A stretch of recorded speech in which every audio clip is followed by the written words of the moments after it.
Buenas tardes a todos y todas. Hoy ha sido un día un poco difícil. Tengo que dar las gracias a todo el equipo de la base por haberme cubierto. Yo he llegado hace un ratito aquí a público porque he estado en un juicio. Se juzgaba a Alejandro Entrambas-Aguas, un periodista del digital de Inda, de OK Diario, por acosar a nuestros hijos. El juicio ha quedado visto para sentencia y le pide la Fiscalía un año de prisión.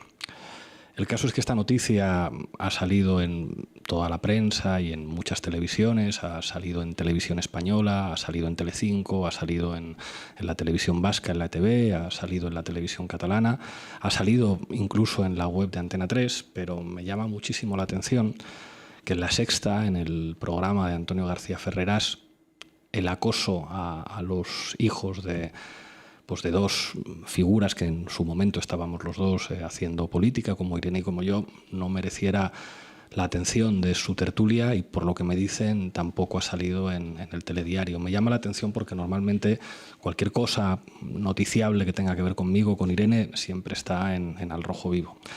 Y me pregunto por qué y creo que tengo muy clara la respuesta. Creo que Ferreras está protegiendo una vez más a Eduardo Inda y a OK Diario, porque le llevan a su televisión y le siguen protegiendo. Y creo que todo tiene que tener un límite.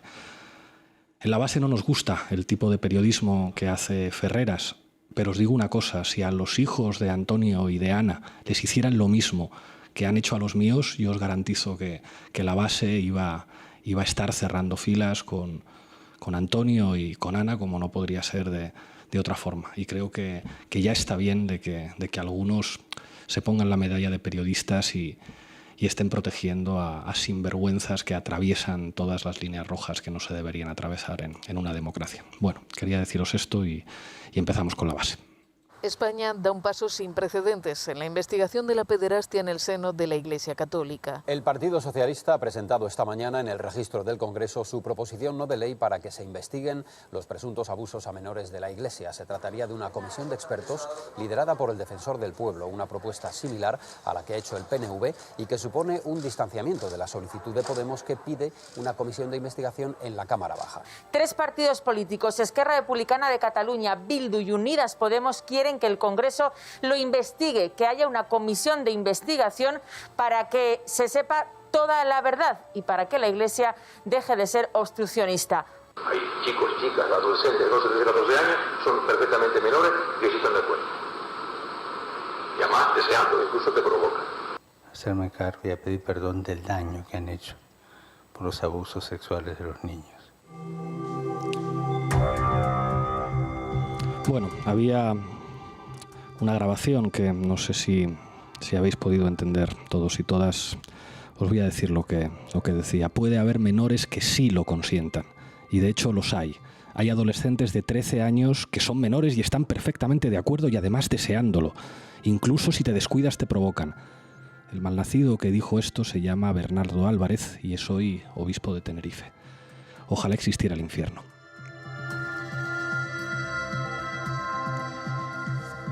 Tenía unos 8 años, estudiaba en el colegio La Salle, Premià de Mar, y tengo un mal recuerdo de mi infancia. Viví una infancia muy triste.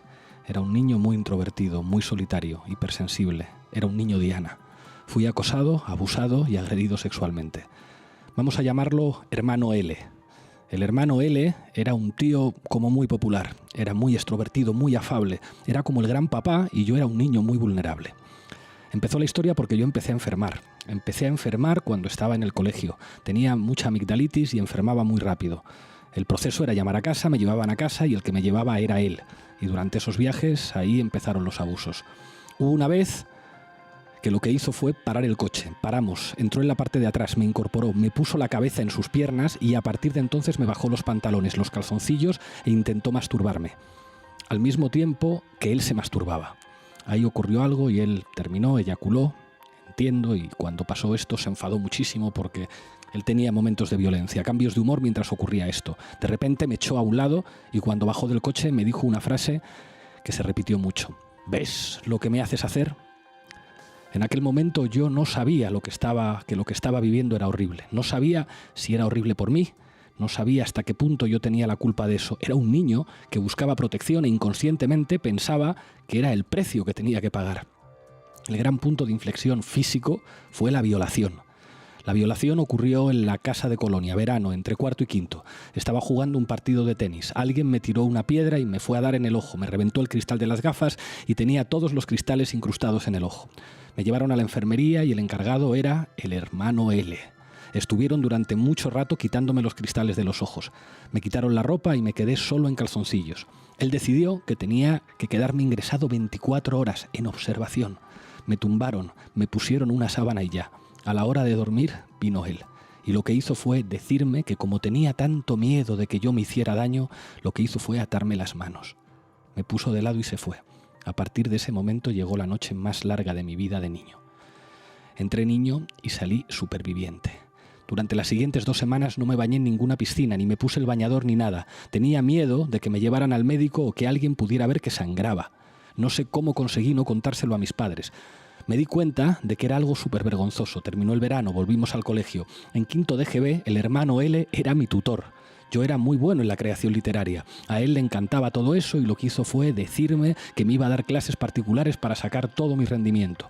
Durante el recreo de la comida, me daba esta clase extra que suponía ir a su habitación.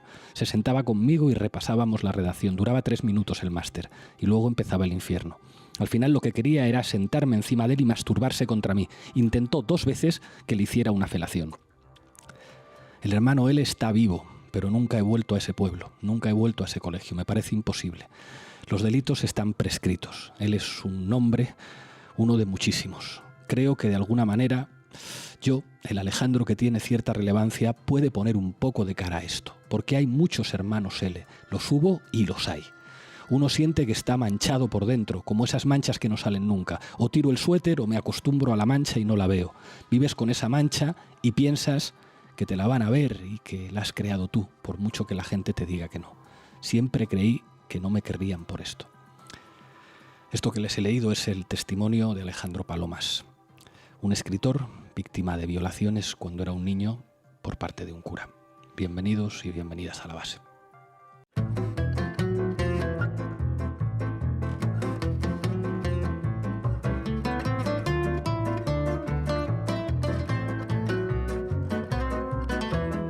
La Base, de lunes a jueves en Público. Bueno, hoy vamos a hablar de las agresiones sexuales a niños por parte de miembros de las órdenes religiosas. Vamos a contar con Sara Serrano, nuestra matemática, dirigiendo la base de datos. Contaremos con nuestro filólogo, con Manuel Levín, haciendo el análisis de medios. Vamos a entrevistar a Leonor Paqué, que nos hablará de los abusos que sufrió por parte de un cura. Y vamos a contar también con Juan José Tamayo, un teólogo, profesor, autor de muchos libros y sobre todo alguien que representa para mí el verdadero espíritu cristiano. Y para terminar, se estrena una sección con Julián Macías, Dato Mata Relato. Julián Macías es el cazador de bulos que a partir de hoy será colaborador fijo en La Base. Arrancamos, Lolo. La Base de datos. Buenas tardes, Sara.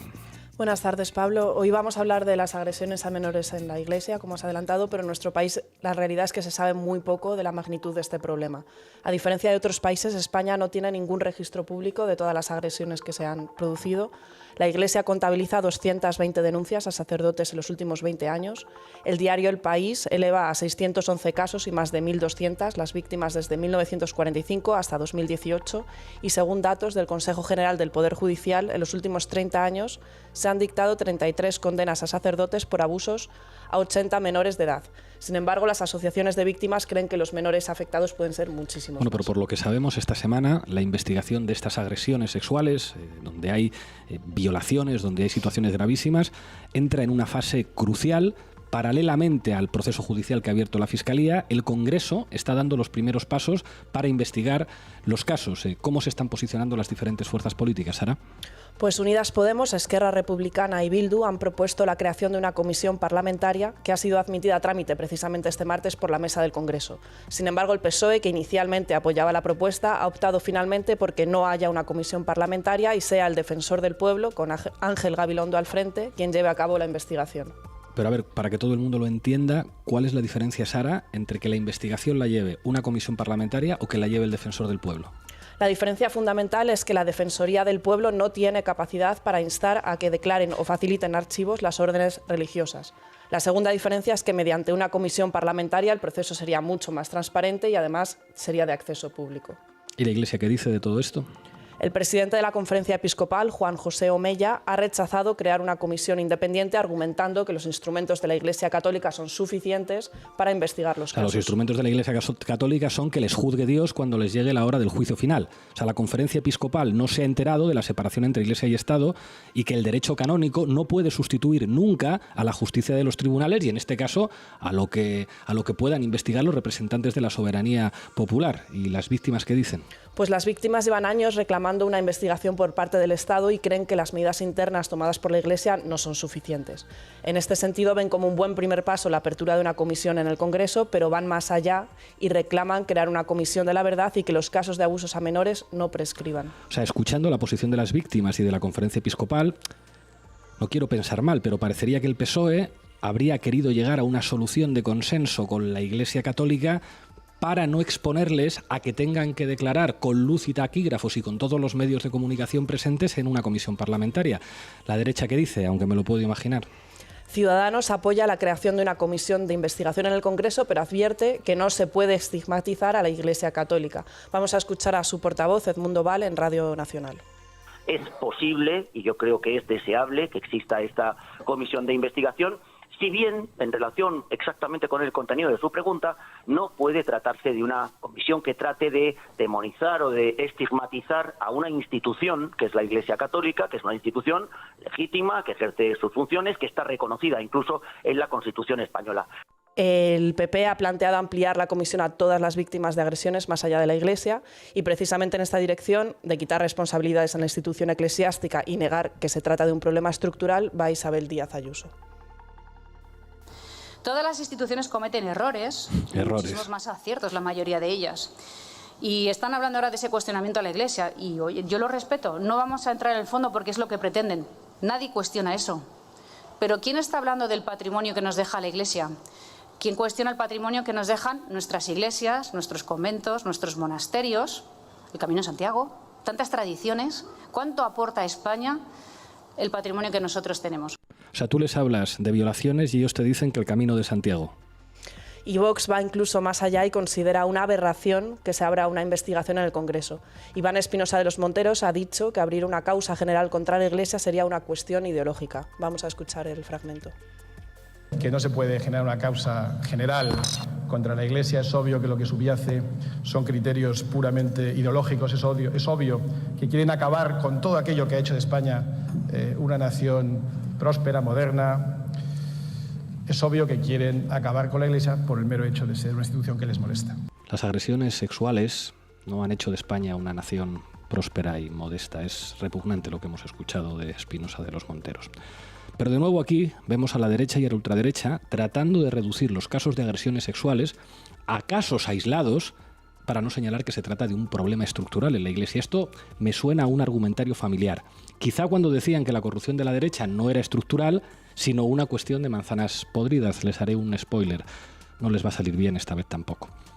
Da la impresión de que para la derecha y la ultraderecha el problema no es que en la Iglesia se produzcan significativamente muchos más casos de agresiones sexuales a niños que en otras organizaciones. El problema es que la izquierda está obsesionada con los curas y con acabar con la Iglesia. De hecho, tanto Vox como el Partido Popular han votado no a crear una comisión de investigación independiente. En fin, muchas gracias por la información, Sara. Gracias a ti. Tenemos que centrarnos en la institución, no en los curas en particular. La práctica y la política. Demostradme que la Iglesia manipuló el sistema para que no fueran imputados. Demostradme que colocaron a esos mismos sacerdotes en otras parroquias una y otra vez. Demostradme que era algo sistémico que iba de la cúpula hasta abajo. Escuchábamos una secuencia de Spotlight, una película que recomendamos ver a todo el mundo. Buenas tardes, Manu. ¿Qué nos traes? Buenas tardes. Mete cabecera, Lolo. Titulares al banquillo.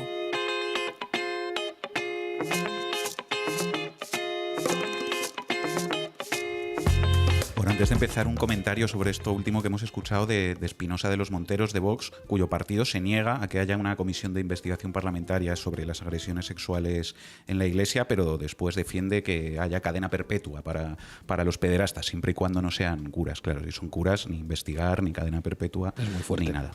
En fin, hoy, más que un repaso de cómo se trata este tema en los medios, que algo diré también de esto, creo que es interesante comentar cómo la Iglesia es también propiamente un poder mediático, con dos enormes cañones, el canal de televisión 13TV y, por supuesto, la cadena de radio COPE, que es la segunda cadena más escuchada de España, después de la SER, con unos 3,5 millones de oyentes diarios. Y segurísimo que la Iglesia Católica usa sus medios de comunicación simplemente para difundir la palabra del Señor y los valores de la solidaridad, la fraternidad y el amor al prójimo. ¿Verdad que sí, Manu? No exactamente. Vaya, la Iglesia es un poder mediático. A Dios rogando y con el mazo dando. Y con una línea editorial de ultraderecha y que se ha caracterizado en los últimos años por mentir a sus oyentes y telespectadores. Y esto no lo digo yo, lo dicen sectores de la propia comunidad cristiana. Por ejemplo, Redes Cristianas, el colectivo que agrupa a comunidades cristianas de base, publicó un comunicado en el que acusaba a COPE y 13TV de mentir, insultar y faltar a la caridad con las personas. Escuchamos un fragmento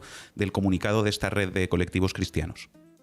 A través de su línea editorial, de sus espacios y tertulias, se difunden unos mensajes que frecuentemente nada tienen que ver con la verdad, que faltan a la justicia y quebrantan con insultos el debido respeto y la caridad con las personas. Propagan una doctrina tan ideologizada, sesgada y partidista que resulta muy difícil reconocer en ella la doctrina católica universal. Desde luego lo que queda claro, y creo que es una magnífica noticia, es que en la Iglesia también hay gente decente y no solamente está el Papa.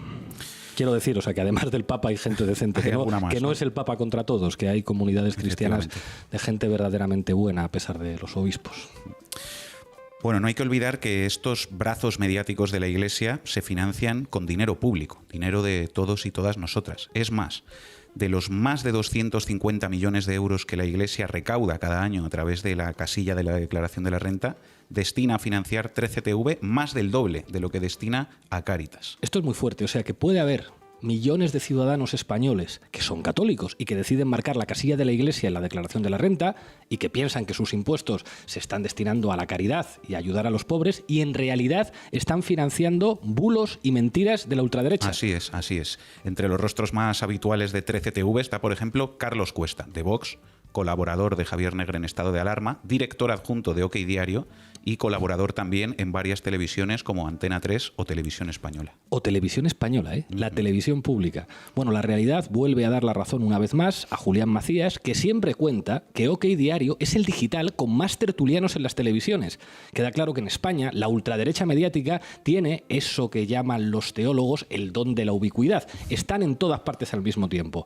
Tengan cuidado cuando vayan al baño, miren en el inodoro antes de sentarse, allí no encontrarán a Dios, pero puede haber un tertuliano de OK Diario. Bueno, y en el caso de la COPE, su figura más célebre es el gran amigo de este programa, Carlos Herrera. Podríamos dedicar programas enteros de la base a analizar sus soflamas ultraderechistas matutinas, pero hoy quiero que nos centremos un momento en uno de sus colaboradores, Salvador Sostres, conocido precisamente por sus comentarios pedófilos. Así que la COPE, la radio de la Iglesia, tiene como colaborador a un personaje que es famoso por hacer comentarios sexuales sobre niñas y menores de edad. Todo en orden, todo bien. Os voy a leer simplemente algunos fragmentos del texto que Salvador Sostres ha publicado hoy mismo en ABC sobre las agresiones sexuales en órdenes religiosas. Queremos pedir perdón de antemano por si esto que va a leer Manu Levín le revuelve las tripas a los oyentes de la base, pero creo que es importante escuchar lo que dice este tipo. Dice Sostres: los supuestos abusos sexuales de la Iglesia se usan como propaganda. Cuesta creer en la espontaneidad de la publicación de esta cascada de dramas de hace 20 o 30 años. Me tiende a desconcertar la tragedia en diferido. Si algo tan grave me hubiera sucedido, no habría dudado en denunciarlo al instante. La mayoría de las presuntas víctimas lo fueron en una España democrática y en la que este tipo de delitos se reconocían y se perseguían. O sea, que un propagandista de la ultraderecha, que es célebre por su pedofilia, dice que cuesta creer las agresiones sexuales a niños que han sido denunciadas. Hablamos de miles de víctimas en España y en todo el mundo porque, dice Sostres, no fueron denunciadas al instante. Y este tipejo, insisto, es un colaborador habitual de la radio de los obispos españoles. Así es, Pablo. Para terminar, una noticia y una editorial de la propia cadena COPE sobre este asunto. La línea que sigue la radio de la Iglesia no es poner en duda las agresiones, como sí hace claramente Sostres, pero sí trata de instalar 3 ideas. La primera está en esta noticia de anteayer, que os leo. Dice: los abusos en la Iglesia solo representan el 0,2% del total. ¿Cuál es la intención de este titular? Pues alinearse con la posición del Partido Popular, cuya estrategia para intentar impedir esta comisión de investigación parlamentaria, como decía Sara, es pedir que se investiguen todas las agresiones sexuales en España. Claro, es como lo que decía el PP de la corrupción. Decía, no, una comisión de investigación para investigar nuestra financiación ilegal. Que investiguen la financiación ilegal del mundo mundial. Es que es absolutamente impresentable. Efectivamente, poner el ventilador, ¿no?, como se suele decir. Segunda idea que trata de instalar la COPE sobre este asunto. La Iglesia tiene una actitud de colaboración y si no ha hecho nada con las denuncias que ahora se conocen es porque no fueron presentadas en la ventanilla correcta. A ver. Línea editorial. Cadena COPE.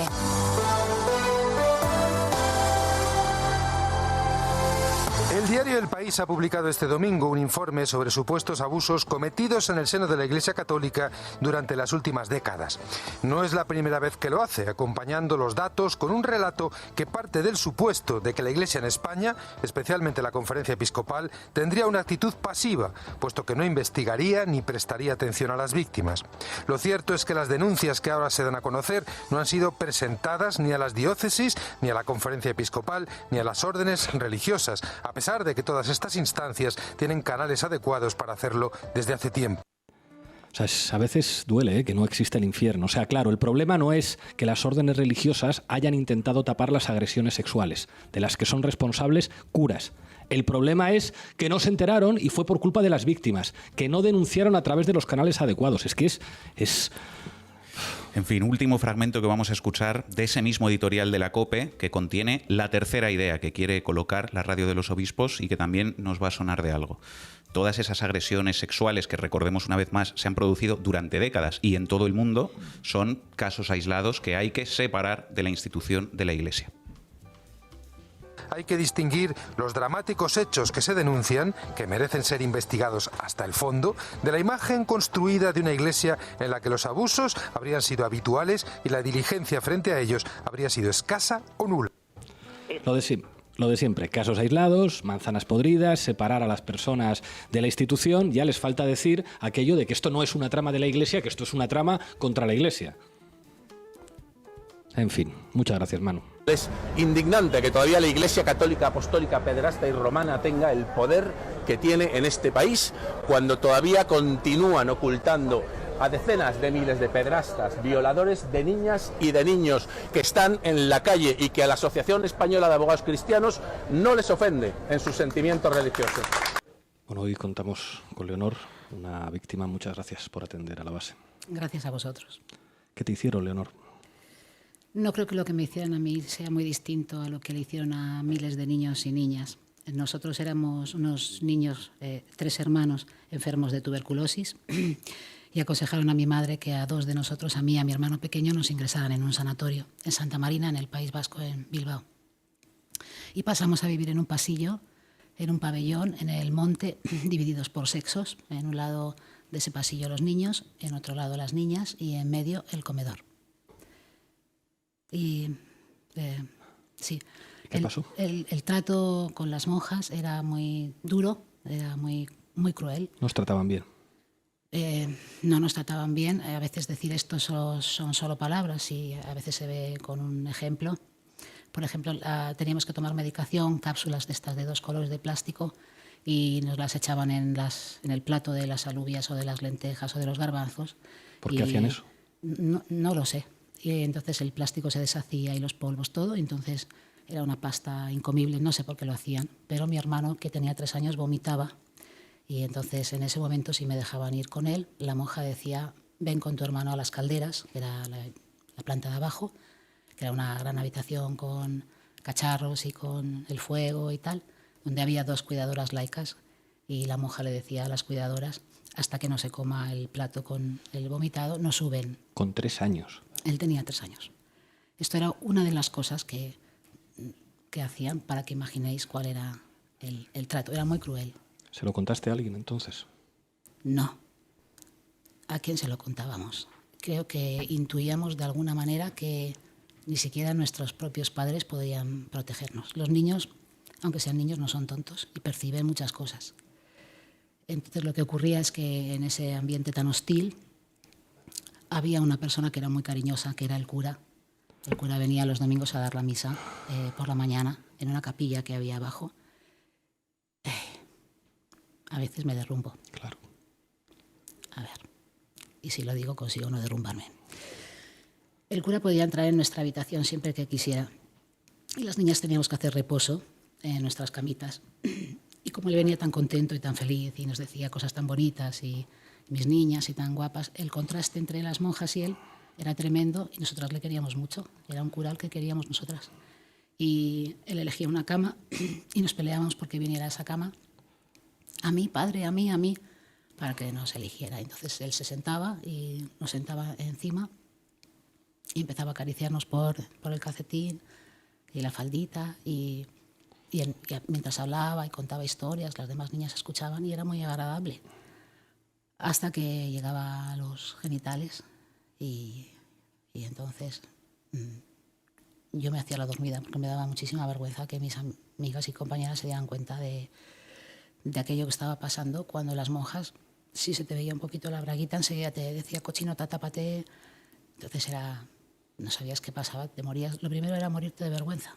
¿Las monjas sabían lo que estaba pasando? Si no lo sabían entonces, lo supieron después. ¿Hicieron algo? Lo único que pasó es que no volvió a aparecer.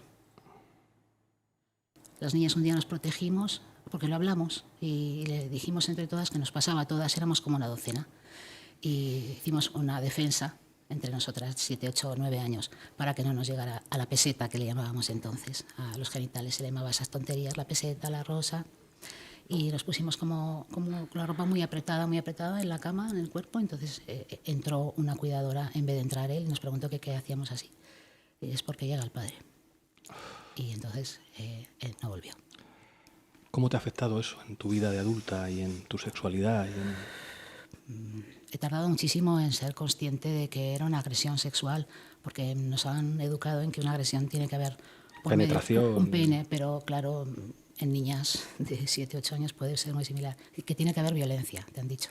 Que te tienen que clavar un cuchillo o algo, ¿no? Sí, que además si no te resistes a golpes ya entonces hay consentimiento. Y si viene de alguien a quien nos quería y queríamos, pues te cuesta aceptar que ha sido una persona agredida. Y nos da rabia porque éramos luchadoras por una vida sexual libre y sana y nos habíamos empeñado y de repente descubres que ahí pasa algo que no te has trabajado. Bueno, me gusta decir que yo sé que a mí me hirieron, pero a mí no me derrotaron. Yo lo que vi, lo que percibí, esto es el mundo, ni tus padres te van a poder defender, espabila y espabila, y hasta hoy. Manu, Sara. Bueno, yo te quería preguntar sobre la posibilidad que ahora parece que surge de que haya una comisión de investigación en el Parlamento sobre todas estas agresiones. Bueno, pues ¿qué te parece esa posibilidad y si a ti, por ejemplo, personalmente te gustaría o crees que a otras víctimas les gustaría, bueno, pues acudir a esa comisión y contar lo que sufrieron y que se sepa y que se pueda investigar en el Parlamento? Muchos de nosotros estamos dando la cara hace años porque creemos que nosotros no hemos hecho nada, no tenemos nada de lo que avergonzarnos. A mí lo que me preocupa muchísimo es qué tiene que suceder para que la Iglesia colabore y abra los archivos, porque estamos viendo diferentes posturas y la sensación es no lo vamos a conseguir, no lo vamos a conseguir. ¿Quién puede conseguir que la Iglesia abra sus archivos? ¿Qué tal, Leonor? Bueno, lo primero, gracias por tu testimonio, que es desgarrador. O sea, es complicado preguntarte ahora después de esto, pero yo te quería preguntar, he visto un dato que el 80% de los denunciantes de abusos dentro de la Iglesia son hombres. Sí. Ahora está empezando a haber más mujeres que sí que están denunciando también los abusos que han sufrido de niñas. ¿Por qué crees que es más difícil, siendo mujer, hablar de todo esto? Bueno, solo tenemos que pensar que sigue siendo muy difícil hoy en día, las chicas de hoy en día, denunciar una violación convencional, si sigue siendo tan difícil mostrar y que te crean, y la vergüenza y la humillación, imagínate a las mujeres que nacimos en la dictadura y que nos hemos... Es complicado asumirte como víctima y encima es que la idea es, bueno, pues si no te han destrozado, vete contenta. Yo creo que esa es la razón. Claro. Muchísimas gracias, Leonor. Muchísimas gracias a vosotros. Gracias, de verdad. En fin, les decía antes de empezar el programa a los compañeros que cuando tienes hijos pequeños esto se recibe de otra manera, y pido perdón a los oyentes de la base por el tono de hoy. Una de las cosas que me alucina de todo esto es que es lo normalizado que estaba. O sea, ayer preparando el programa hablaba con mi padre estudió en los Corazonistas, y mi padre no se siente ni mucho menos víctima de ningún abuso sexual, pero dice, hombre, con el cura no sé quién, que no voy a decir el nombre aquí, todos nos abrochábamos los botones de la camisa hasta arriba, porque cuando pasaba entre los pupitres a todos nos metía la mano para tocarnos las tetas. O sea, que era como, bueno, pues ¿qué le vamos a hacer? Entonces nos abrochábamos hasta arriba para que el cerdo no pudiera meter la mano, pero me impresiona hasta qué punto esto es una cosa normal. Y me contaba mi padre que tenían un grupo en internet de veteranos corazonistas del Sagrado Corazón de Jesús, que intercambiaban fotos y no sé qué, y la cosa empezó a torcerse cuando empezaron a aparecer muchas personas que empezaron a denunciar abusos sexuales y agresiones y violaciones en el marco de las experiencias en el colegio. O sea, y cuando empiezas a preguntar es que esto ni de lejos son casos aislados. Bueno, tenemos al teléfono a Juan José Tamayo, teólogo, uno de esos cristianos de buen corazón y buena persona. Muchas gracias por acompañarnos, Juan José. Gracias por invitarme a conversar sobre este tema tan dramático que al mismo tiempo genera indignación en quienes lo estamos tratando. Juanjo, te quería preguntar por qué los obispos se empeñan en seguir hablando de casos aislados y no cogen el toro por los cuernos, porque también en la Iglesia hay gente buena. Claro, pero eso es lo mismo que me pregunto yo. Cuando escucho al secretario general de la Conferencia Episcopal Española decir que solo son pequeños casos, pues me indigno y les echo en cara que no es verdad, que es un problema estructural que afecta a toda la institución, porque está instalado en la propia organización jerárquico-piramidal y contagia a todo el cuerpo eclesial. Fíjate, Pablo, que la pederastia dentro de la Iglesia Católica, yo distingo entre la pederastia de la Iglesia Católica y la pederastia en la Iglesia Católica. No se debe hablar de la pederastia de la Iglesia Católica, sino en la Iglesia Católica. Pues fíjate tú que los pederastas se ubican en el ámbito de lo sagrado y en todos los espacios del poder eclesiástico, ¿no? Cardenales, arzobispos, obispos, sacerdotes, miembros de congregaciones religiosas masculinas, párrocos, profesores de colegios religiosos, formadores, padres espirituales, confesores. Y claro, ¿cuál es el problema? Que todos se consideran representantes de Dios y por tanto sus comportamientos, por muy perversos que sean, se ven legitimados por su, entre comillas, su Dios. Y eso yo creo que es la confirmación del viejo adagio latino, ¿no? Corruptio optimi pessimia. Y en ese sentido, pues me parece que se resisten a reconocer estas situaciones criminales porque siguen creyendo que son los legítimos representantes de Dios y que la estructura eclesiástica podrida y cancerígena es la que mejor representa al cristianismo primitivo. Hay una polémica ahora, Juan José. El Partido Socialista parece que ha negociado con la Iglesia que la investigación de esto la haga Gabilondo desde la Defensoría del Pueblo. Unidas Podemos, EH Bildu y Esquerra Republicana dicen que no, que a la comisión parlamentaria, que hay víctimas que quieren contar sus casos delante de los representantes de la soberanía popular. ¿Qué piensas de esta polémica? ¿El Defensor del Pueblo te parece una institución adecuada para que se investigue esto? Creo que no, porque lo que da legitimidad a una investigación es la representación popular, y la representación popular se encuentra en el Congreso de los Diputados y en el Senado. Por eso, Pablo, Te digo con toda sinceridad, al menos en lo que he leído en los medios de comunicación en grandes titulares, que me sorprendió cuando hace un par de días los medios de comunicación dijeron: Podemos apoya la iniciativa del PSOE de que sea quien investigue el defensor del pueblo y en concreto Ángel Gabilondo. Dije, pero vamos a ver, ¿no habían hecho una propuesta anterior que había aceptado también el PSOE? No. A mí me parece que el lugar de la investigación tiene que ser el ámbito de la representación popular, porque además el defensor del pueblo no tiene ninguna capacidad decisoria. El defensor del pueblo es un organismo consultivo que puede presentar denuncias, pero no tienen por qué ser aceptadas. Por tanto, ahí estaría la judicatura y la representación parlamentaria en esa comisión, que además ha sido aprobada ya por mayoría absoluta. Sara. ¿Qué tal? Buenas tardes. En tus trabajos hablas mucho sobre la estructura patriarcal de la Iglesia Católica. Yo te quería preguntar precisamente sobre esto, sobre qué relación existe entre la masculinidad hegemónica de la Iglesia y los abusos a menores. Absolutamente, toda. Ten en cuenta que estamos trabajando en 3 niveles. Primer nivel, dioses varones. Segundo nivel, masculinidades sagradas. Tercer nivel, violencia contra las mujeres y todos aquellos sectores más vulnerabilizados. Yo no hablo de vulnerables, sino vulnerabilizados de nuestra sociedad.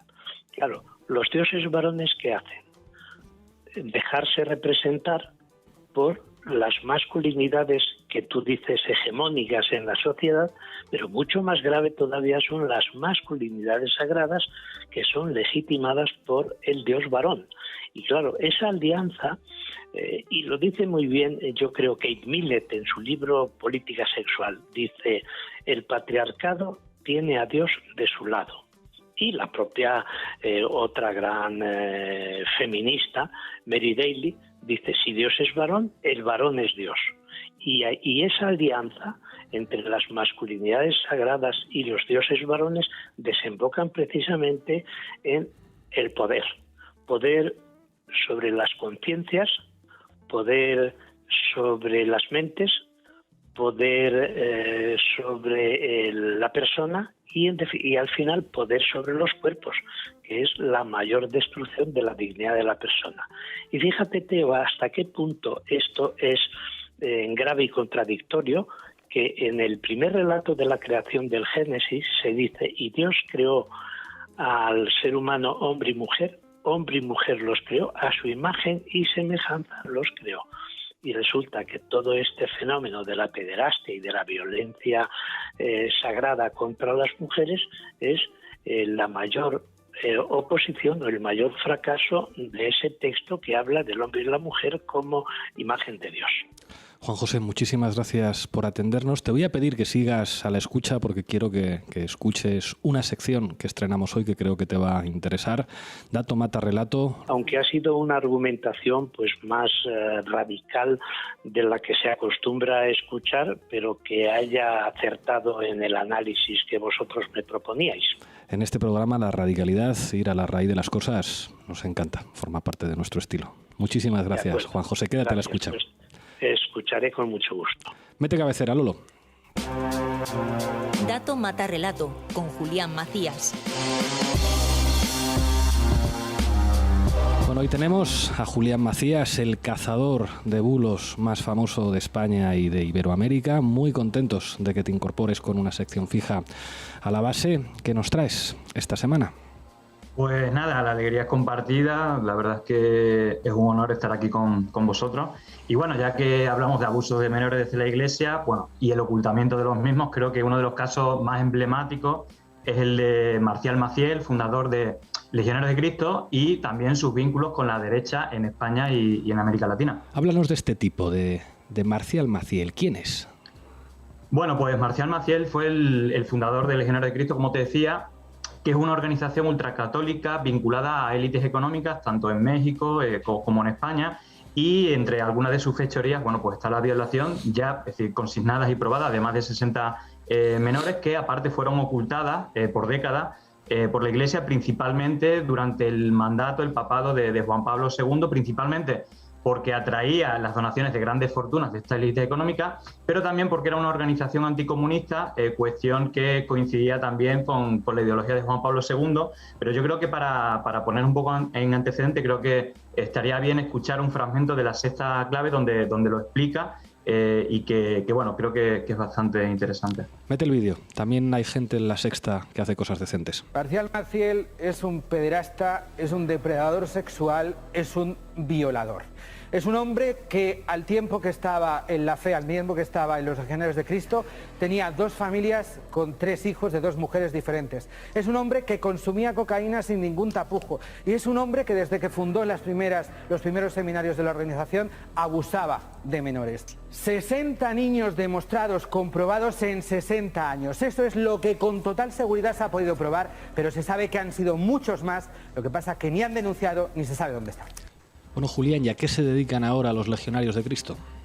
Bueno, pues precisamente la Sexta Clave hacía mención, hacía este contexto, esta introducción de los Legionarios de Cristo, porque digamos que el tema de los Pandora Papers le salpicó, y no es la primera vez. Cada vez que ha habido escándalos de tema de elusión fiscal, pues han aparecido bastantes veces. Y es verdad que yo lo conocía anteriormente, sobre todo por la vinculación que tiene con el Instituto Atlántico de Gobierno, una organización dirigida por José María Aznar y que pertenece a la red Atlas Network, y tiene ese convenio con una universidad que es propiedad del Legionario de Cristo, que es la Universidad Francisco de Vitoria. O sea, que una organización fundada por un violador de niños no solamente tiene problemas con el fisco, sino que además puede expedir títulos universitarios. Sí, así es. Digamos que Gallardón, del Partido Popular, en 2001 aprobó que la Universidad Francisco de Vitoria pudiera dar títulos universitarios, pero no fueron los únicos beneficios, digamos, por gobiernos del PP. Como escribe Antonio Maestre en su libro Francisco M.S.A., Franquismo S.A., los Legionarios de Cristo pues se vieron muy favorecidos en sus negocios educativos y sociales, pues gracias principalmente a la proximidad con Esperanza Aguirre. Esperanza Aguirre, una vez más, rodeada de ranas y de charcos. Sí. Bueno, pues sí, la cercanía de Esperanza Aguirre no solamente era ideológica, sino también familiar. Carolina de Oriol y Miranda, que era, bueno, es nieta de un ministro franquista, Antonio María de Oriol y Urquijo, y que pertenece a una de las ramas de este clan, está casada con Fernando Ramírez de Haro y Aguirre, que es el primogénito de Esperanza Aguirre. Hay un refrán castellano muy cruel que dice algo así como: Dios los cría y ellos se juntan. Bueno, pues parece que así es, pero bueno, digamos que algunos de los muchos beneficios que durante esta etapa te mencionaba es que, por ejemplo, en el 2007, pues la Fundación IV, que pertenece a los Legionarios de Cristo, fue la segunda ONG más favorecida en subvenciones por Esperanza Aguirre, o en 2009, 4 de los 17 centros CEPI para inmigrantes estaban controlados por la Fundación Altius Francisco de Vitoria, y también, bueno, tuvo una concesión pública, digamos, esto fue por concesión pública del gobierno de Esperanza Aguirre, y también, en total, los Legionarios de Cristo recibieron 1,6 millones de euros públicos para hacer apostolado contra el aborto. Vaya, qué casualidad, qué casualidad. En centros destinados a inmigrantes latinoamericanos. Qué sinvergüenzas. Sí. Pero vaya, que el apoyo de Esperanza Aguirre no se quedó solo en lo económico, sino que también prestó su imagen junto a Mario Vargas Llosa, asistiendo a la inauguración de uno de los CEPIs del Legionario de Cristo en Majadahonda. Ya lo tenemos todo: violadores de niños, el dinero público gestionado por Esperanza Aguirre, y solamente faltaba Mario Vargas Llosa. Excelente. Efectivamente, bueno, y aquí es donde yo quería llegar, o por lo menos donde más centrado estoy ahora. Como sabes, bueno, digamos que Vargas Llosa, aparte de ser, bueno, un gafe para la derecha internacional, también preside una fundación de Atlas Network, la Fundación Internacional para la Libertad. Pero, bueno, como te decía al principio, la Universidad Francisco de Vitoria tiene un convenio con el Instituto Atlántico de Gobierno para hacer cursos oficiales de posgrado y formaciones dirigidas a líderes políticos internacionales, como es el Foro Atlántico o el Aula de Liderazgo. O sea que tenemos la Universidad de los Legionarios de Cristo, que es un brazo político financiado con dinero público y creado a su vez por un violador de niños que está formando en este momento a potenciales líderes mundiales. Me quedo tranquilísimo. Sí, así es. Digamos que el Instituto Atlántico de Gobierno pertenece a esta red internacional de Atlas Network, y bueno, lo mejor son los profesores invitados que suelen pasar por ahí. Entre ellos, pues, por ejemplo, Isabel Díaz Ayuso, bueno, el propio Vargas Llosa, Álvaro Uribe, Albert Rivera, el Tuto Quiroga, uno de los golpistas en Bolivia. O Guillermo Lasso, el presidente digamos, de Ecuador actual, pero que también preside una fundación de Atlas Network, pero también periodistas como Vicente Vallés. Vicente Vallés. Vicente Vallés y Victoria Prego. Qué fuerte. Pedro J. Ramírez o otros periodistas de la COPE, El Mundo o el ABC.